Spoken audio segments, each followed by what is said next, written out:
महाभारत का वो दिन जब एक महान योद्धा अपनी जिंदगी से हार गया था। और वो महान योद्धा कोई और नहीं, सूर्यपुत्र कर्ण थे, जो युद्ध के 17वें दिन अर्जुन के बाणों द्वारा वीरगति को प्राप्त हो गए थे। और जब दुर्योधन को यह समाचार मिला तो वह अपने प्रिय मित्र के मारे जाने से बहुत दुखी हो गया था। तब दुखी मन से विलाप करते हुए दुर्योधन भीष्म पितामह के पास पहुंचा और अपना धैर्य खोते हुए वहीं बैठकर रोने लगता है।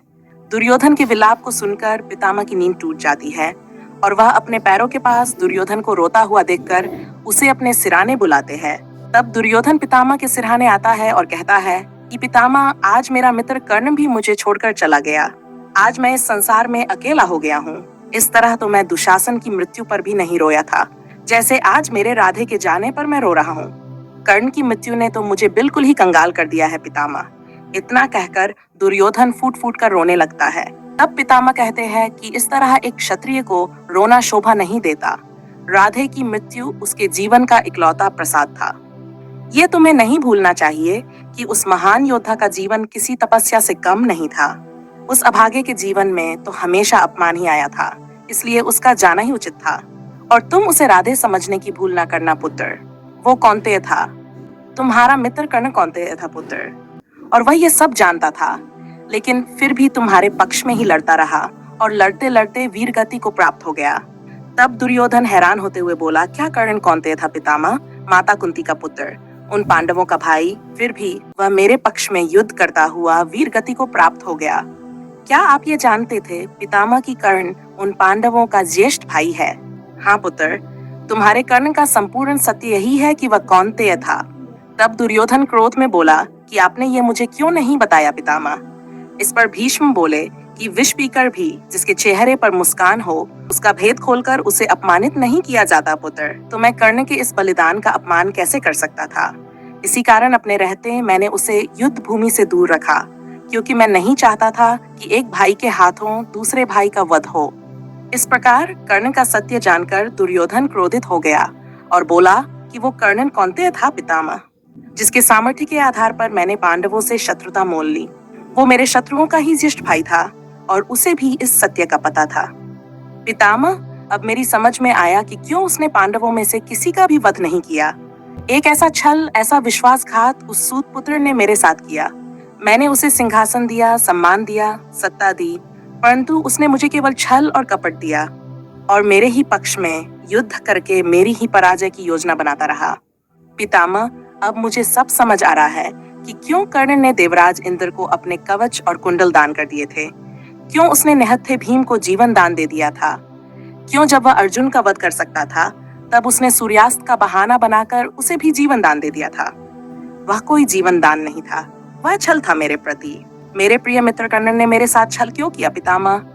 मैंने हमेशा आंख मूंदकर उस पर विश्वास किया था और उसने मेरे ही भरोसे का वध कर दिया। इसके बाद दुर्योधन कहता है कि पितामह, ऐसा क्यों है कि इतना सब जानने के बाद भी मैं कर्ण से घृणा नहीं कर पा रहा हूँ, और ये सब कुछ जानकर भी मैं उसकी मृत्यु पर अश्रु बहा रहा हूँ? ऐसा क्यों है? प्लीज बताइए पितामह, ऐसा क्यों है? इस पर पितामह कहते हैं कि छल कपट से भरे इस युद्ध में यदि कुछ सत्य है तो वह तुम्हारी और कर्ण की मित्रता है। एक और कर्ण है जो ये जानते हुए भी उनसे युद्ध कर रहा है, जो उसके अपने भाई है, फिर भी तुमसे मित्रता निभाने के लिए वह कुरुक्षेत्र की इस रणभूमि में वीरगति को प्राप्त हो गया। दूसरी ओर तुम हो दुर्योधन, जो ये सब जानते हुए भी कि कर्ण तुम्हारे शत्रुओं का बड़ा भाई है, फिर भी उसकी मृत्यु पर अश्रु बहा रहे हो। धन्य हो तुम पुत्र, और धन्य है तुम्हारा मित्र कर्ण, और धन्य है तुम दोनों की मित्रता। आज मैं अपने हाथों से उस ज्येष्ठ कुंती पुत्र और उसके बलिदान को प्रणाम करता हूँ। आने वाला इतिहास कर्ण और दुर्योधन की मित्रता को सदैव आदर के साथ स्मरण करेगा। इसके बाद दुर्योधन कर्ण को स्मरण करते हुए पितामह के चरणों को स्पर्श करके अपने शिविर की ओर लौट जाता है। तो दोस्तों, आज का ये प्रसंग हमें यह सिखाता है कि आपत्ति के समय जो हमारे साथ खड़ा हो और जो आपका साथ दे, वास्तव में वही सच्चा मित्र है। हस्तिनापुर की सभा में जब सभी ने उसका अपमान किया तो केवल दुर्योधन ने उसे सम्मान दिया, और जब सभी ने उसे सूत पुत्र कहा तब दुर्योधन ने ये जाने बिना कि वह किस जाति से है और किस कुल का है, ये जाने बिना उसे स्वीकार किया और सम्मान के साथ उसे अंग देश का राजा भी बनाया। वहीं कर्ण ने भी अपनी मित्रता बखूबी निभाई थी और दुर्योधन के पक्ष में अपने ही भाइयों से युद्ध किया। अपनी माता कुंती के समझाने पर भी कर्ण ने अपने भाइयों का साथ देने से मना कर दिया था और दुर्योधन के साथ किसी प्रकार का विश्वासघात नहीं किया था, ये जानते हुए कि पांडव उसके भाई है।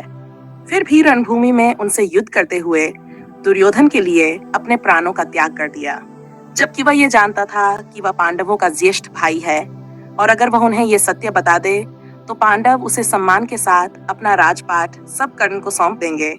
लेकिन कर्ण ने दुर्योधन की मित्रता के आगे यह राजपाट सब त्याग दिया।